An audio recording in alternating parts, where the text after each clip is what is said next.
Really excited about this. We're talking Thanksgiving tips. And the first thing we're going to talk about is thawing, because this is probably the most important step if you want a good bird, right? Absolutely. You've got to give it that time. You can't pull that bird out on Wednesday afternoon and have it ready for Thursday. And I think that's the biggest question, Jeff, is when do you start thawing? Well, it depends on the size of the turkey. Normally what we say is every 4 pounds, 24 hours. So if you got a 20-pound bird, you're talking 5 days. And what's the methodology? Because I see people, I've seen multiple ways. Yeah, well, the safest thing, and when I say 5 days, is you're pulling that out of the freezer, putting it in the fridge. That Right. is the safest way.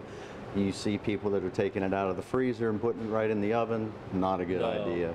Running it underwater. Yeah, that's what I've seen a lot too.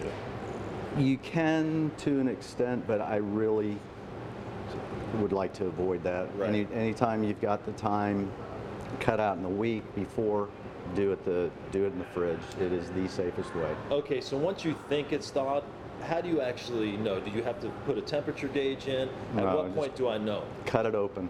Just cut it open and see if everything, if there's frost inside. A lot of times, again, if it's been out for the proper amount of time, there might be a little bit of ice in the cavity. You can just rinse that out, pull out the neck and the giblets and so on, and you're ready to rock and roll. So once you know, you're ready to rock and roll. Mm-hmm. All right, there you guys go.